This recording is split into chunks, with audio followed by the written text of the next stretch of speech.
Welcome, everyone. It's me, Chessa Del Rosario, and I am here to present to you an inspiring topic that I feel divinely guided to share at this moment with you. And I titled this presentation, Everyone Leans on You, but Who Holds You?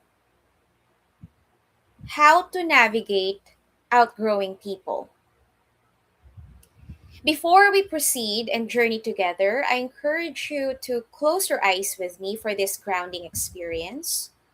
Take an inhale through your nose and open mouth exhale.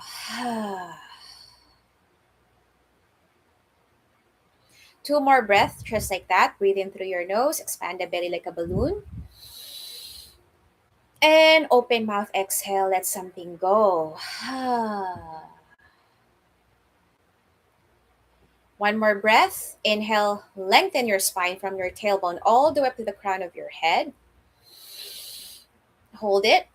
4, 3, 2, 1. Exhale out through your nose. Keep that air in. Keep that fire in, knowing that you are safe, you are loved, and you matter. And the best is yet to come. And you may gently open your eyes as we gather together in this moment.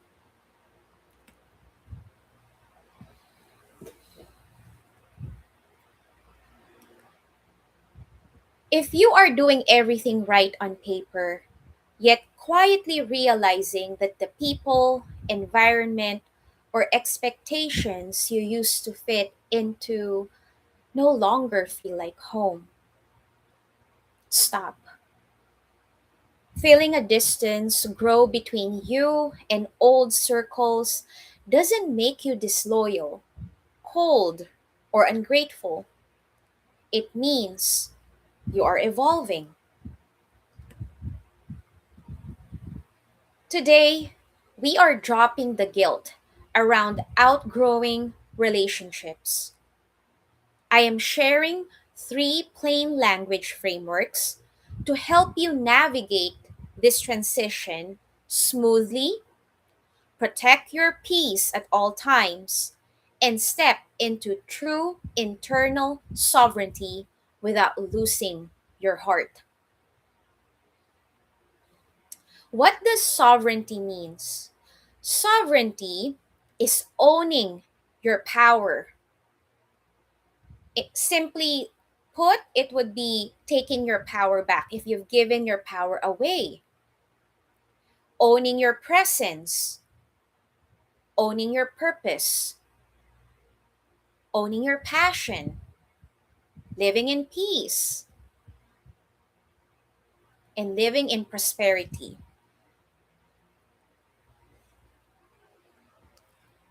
Let me share with you a personal story of mine that can inspire you to do the same. I know how disorienting this transition feels because I've walked through it multiple times since I was young, way back year 1987. That was the year I was born.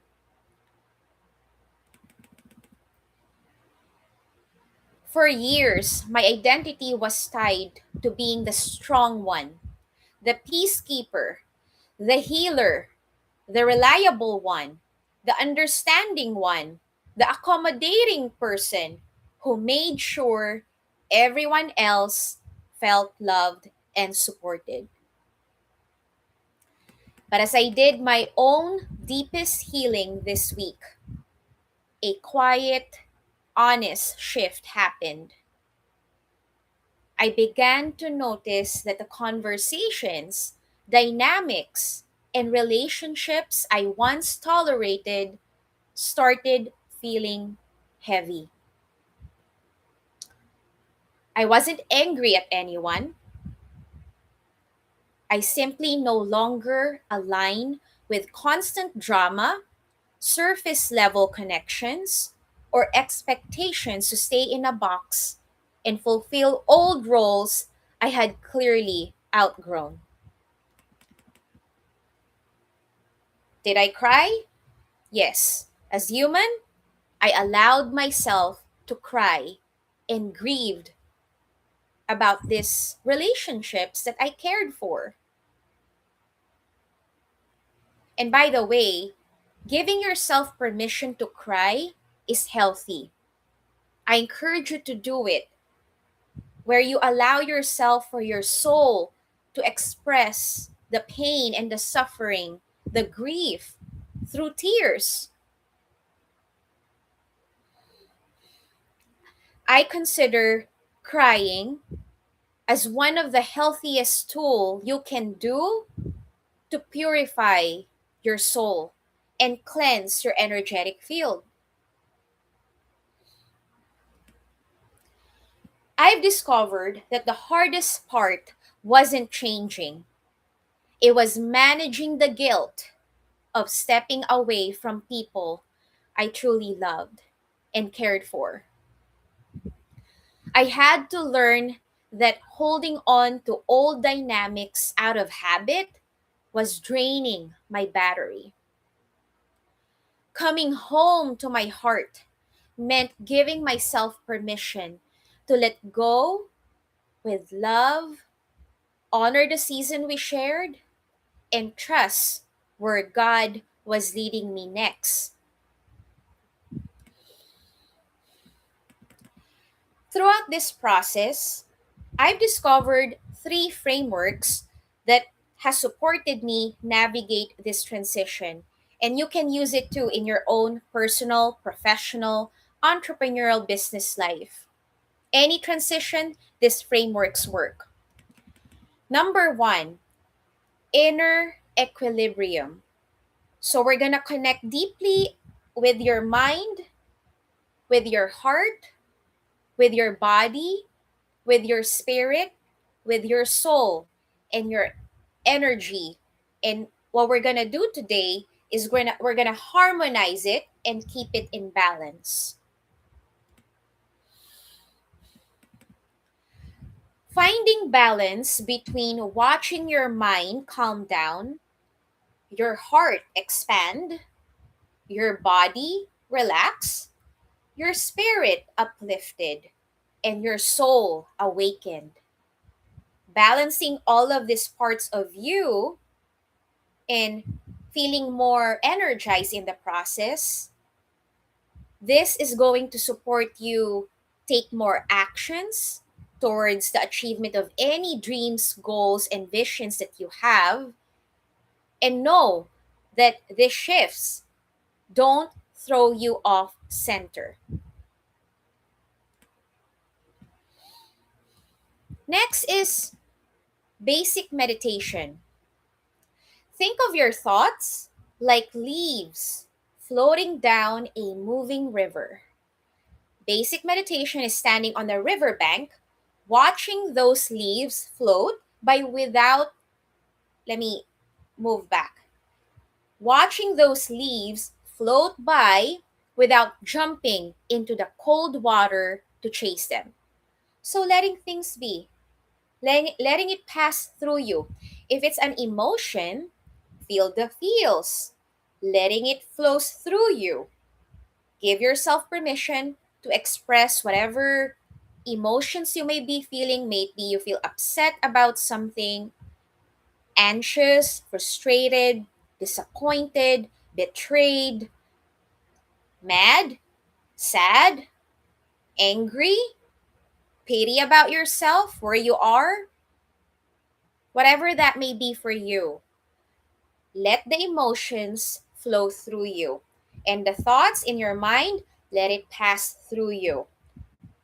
And when you feel more calm and centered and grounded, then I encourage you to pause, breathe, inhale, exhale out through your mouth, cancel, clear, delete. That was then, this is now. Then connect to your highest self, the new identity you want to be. It could be, and you say an affirmations, I am empowered. I've got this. I'm moving forward. I'm making this change. I embrace change. I am taking the right actions at the right time, at the right order. I am more than enough. I am powerful. It's safe for me to be powerful. So, those are some examples, but of course, at any given moment, whenever you feel the shadow rise up, accept it and integrate it as part of you, love it, dance with it, and also pause, breathe, and then integrate the light also at the same time. May it be, I matter, I am lovable, I've got this, I'm abundant. And then when you integrate both shadow and light, you feel whole. Next is advanced meditation, which is called Nadi Shodhana. It is an alternate nostril breathing. I actually learned this tool way back in year 2022, way 2020, and it's actually right before COVID, which happened March 2020. So I was divinely guided to work with a past mentor in a feminine elevation program. And this tool, I've used it since then, and it did bring harmony to my soul and also the balancing of the left and the right hemisphere of the brain. So you feel more calm and centered. Let me briefly teach you this tool. And if you want to go deeper with this advanced meditation and breathing technique, feel free to reach out and I can guide you through the process. For now, what you do is you basically put your thumb on your right nostril. You take an inhale through your left nostril, inhale, hold, close it with your right finger, your left nostril, pause, and then you exhale out through the opposite nostril, the one that you close initially. One more just like that. Inhale through your right nostril. Hold. Close the right nostril and release the left nostril now. Pause. And exhale out through your left nostril. Let's do one more round. Inhale through your left. Pause. Close it with your ring finger. And then you release it out to the opposite nostril. One more. Inhale through your right nostril. Close. Pause. Release it to the opposite nostril, left. Regular breath.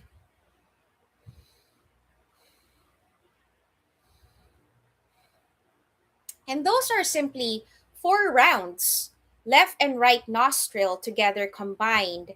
And imagine doing this for 2 minutes, and you'll truly feel in your element, connected to your soul. And when you do this actually for 2 minutes, it is a quick system reset for your brain, balancing the logical side and the emotional side of your brain to melt away transition anxiety, depression, grief, any other perceived negative emotions that may come up. And it does a complete reset instantly.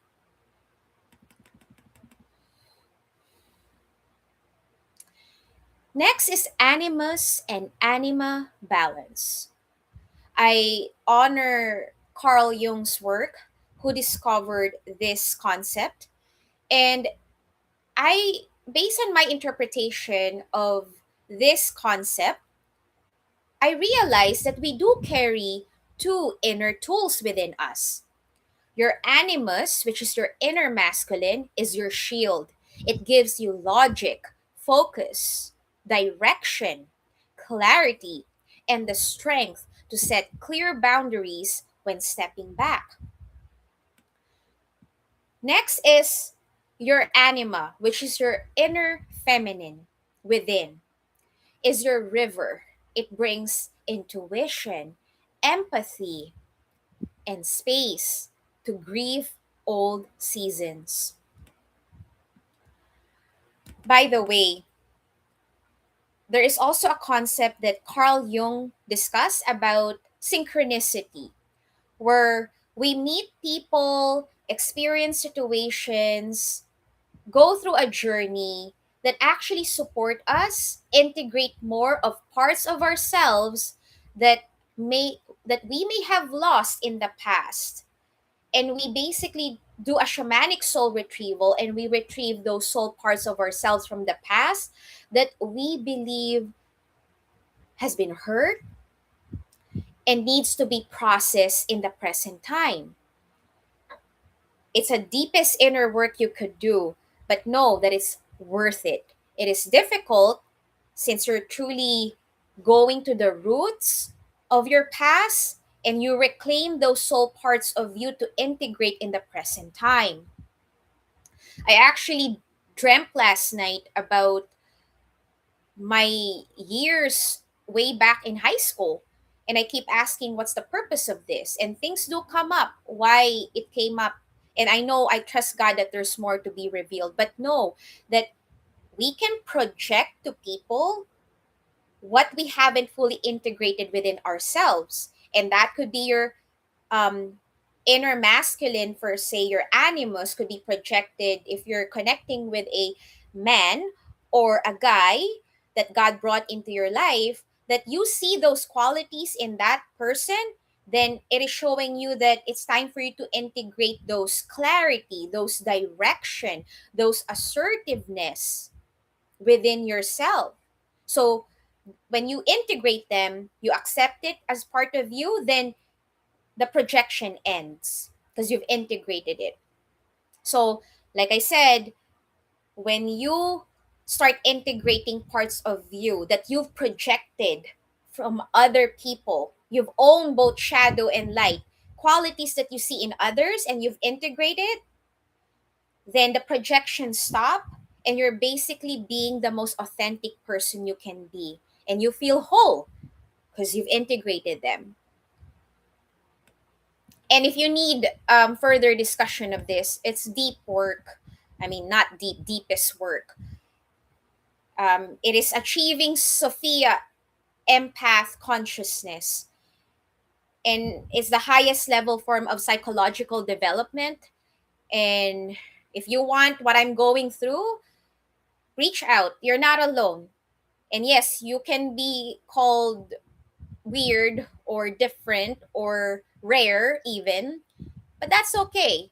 You're choosing a path of individuation process where you're owning fully who you are and embracing your uniqueness.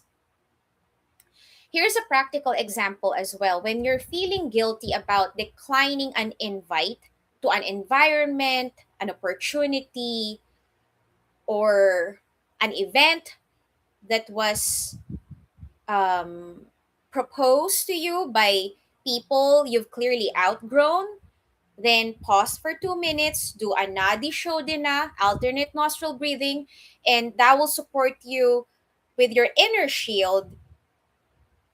When it's intact and it's integrated within yourself, which is your animus, you can politely say to that person, no, it's not a great time for me, and maybe at another time at God's divine timing, while your inner river as well, which is your anima, which is your feminine side, it's gonna keep you centered in your heart with compassion without second guessing yourself. And you have a harmony of your animus and your anima, because your left is actually your anima, your feminine energy, and then your animus is actually your masculine energy, which is your right side. All right. We're going deep with this. So I said 20 minutes. Here we go again. Um, I enjoy what I do. So I keep going. But we'll wrap things up.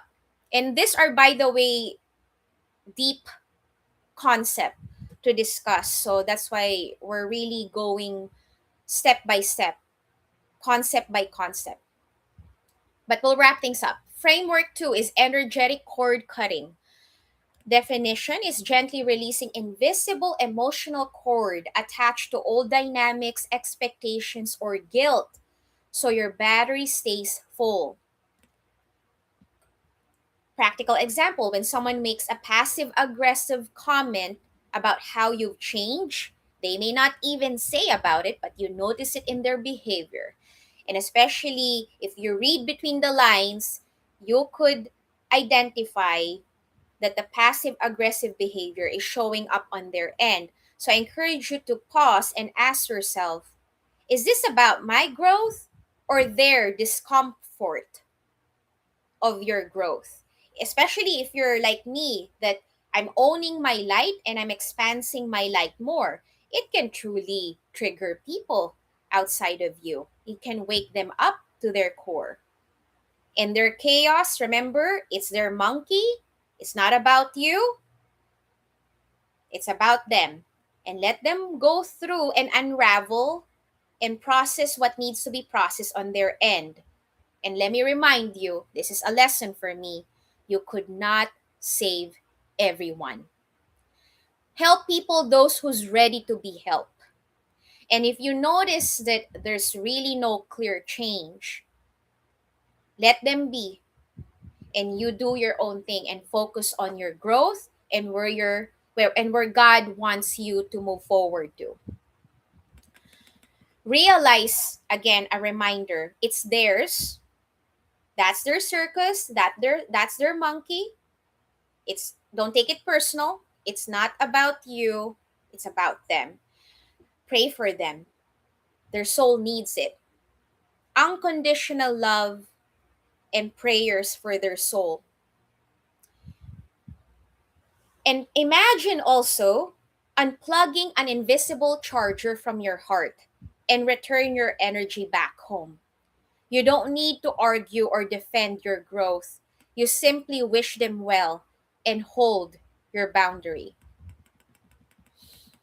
Framework 3, the house foundation model, lower versus upper chakras. Definition: building your internal strength from the ground up, securing your safety and self worth before trying to discern your next high level direction. Lower chakra is important to address, doing the heavy grounding work. It's located at your base, hips, and stomach. This is your root chakra, your sacral chakra, and your solar chakra. This is the foundation, basement, plumbing of a house. It holds heavy topics like safety, security, personal boundaries, sexuality, and overcoming fear of abandonment, rejection, betrayal, disappointment, guilt, shame, those perceived negative emotions that can lower your vibrational frequency. Healing here means facing hard truth and ending people pleasing, making sure that your cup is full before you even extend further your help or your giving. Upper chakras, which is the light flow, is located at your heart, throat, forehead, and crown. This is the roof antenna and Wi-Fi router. It connects you to honest expression, clear vision, and unwavering faith in God. Practical example, trying to discern your big future vision, upper Wi Fi, while struggling with guilt or fear of being left behind, which is the lower plumbing, is like mounting a 4K TV in a house with a cracked floor. Secure your foundation first, and your future direction becomes clear. If you wonder how to navigate outgrowing relationships, well, think of one of my clients. She's 67 that I've worked with this year, way back in February. She spent over 4 decades trying to keep everyone in her circle happy, constantly putting her own dreams and visions on hold to avoid making anyone uncomfortable. When she began evolving and growing by means of working with me in a structured consulting coaching support, she faced immense guilt about stepping back from toxic dynamics and high pressure obligation. And once my client learned cord cutting and grounded her lower foundations, everything transformed. She realized that letting go wasn't an act of betrayal, it was an act of self sovereignty. She set loving, firm boundaries, reclaimed her energy, and built a peaceful daily life aligned with who she is today. It's not 100% perfect, that's the truth, since it's decades of old programming. And especially if you're navigating family of origin that you've grown with since you were young, so you've carried most of those old programming and old conditioning, old habits and limiting patterns when you were young, and you carried it through adulthood. So no, have more extra grace and compassion for yourself as you navigate the shifts and transitions. Know that all is well, this too shall pass. Take baby step every day towards your dream life, your vision, knowing and trusting that everything and anything is possible through God's support. And I'd like to highlight this Bible verse with you. As 2 Timothy chapter 1 verse 7 reminds us, for God gave us a spirit not of fear, but of power and love and self-control. And also I must add Proverbs chapter 4 verses 23, above all else guard your heart, for everything you do flows from it. Outgrowing a season or a relationship doesn't mean you failed. It means you completed the lesson. If you're not sure what lessons God is teaching you, ask God directly. What am I here to learn, God? I want to move forward. I want to complete the cycles and have a graceful ending and sacred ending. So, what else I must learn from this experience? Journal about it. God will reveal it to you. If you've graduated the spiritual curriculum, you graduated with flying colors, you overcame all the spiritual curriculum to grow you to who God wants you to become, it means the lessons have been learned. So if you notice though that you want to change and it's not happening, it means, and also by the way, if you keep repeating the lessons and cycles with people, same people year after year, it's time for you to ask what I must learn from these people, what I must learn from this experience so I can actually truly live my God given vision. Now, if you're ready to go deeper with your soul, and meet your truest, most authentic self, discovering your true calling and purpose, book a call with me. I included in the description down below. And I've provided so many supportive resources and links that you can explore in my YouTube description. Let me just go one by one. Let's see. So you can check out my website. You can check out um, my 5C framework if you want to do shadow work through overskill, and even if you have friends and families or you're navigating cancer, there's also an app I've built for cancer prevention. And if you want to lose weight, I also have included an app for weight reduction. And if you want to create courses, build an online business, I also have created Divine Flow so you can learn more of what I do when it comes to living your purpose as a solopreneur or a entrepreneur. If you're wanting to do something new, I've created that too. And even I created True Pulse. So I created Innervate and then True Pulse, which is True Pulse is about your health. If you want to be off medications or at least reduce the dosages of your medications by means of consulting and coaching and through preventative measures, health promotions, and lifestyle modifications, that's the app for you. And if you have any other questions, feel free to reach out. I'm here with you every step of the way. All right, let's close out this container as we gather together. And I would like to send this healing prayers for your inner child, for my inner child, and for everyone's inner child. I say this out loud. I am sorry. Feel free to say it with me too. Please forgive me. Thank you. I love you. Inhale through your nose and open mouth exhale. The love and light in me honors the love and light in you. I'm an extension of you, and you're an extension of me. We are one in love and light. Namaste.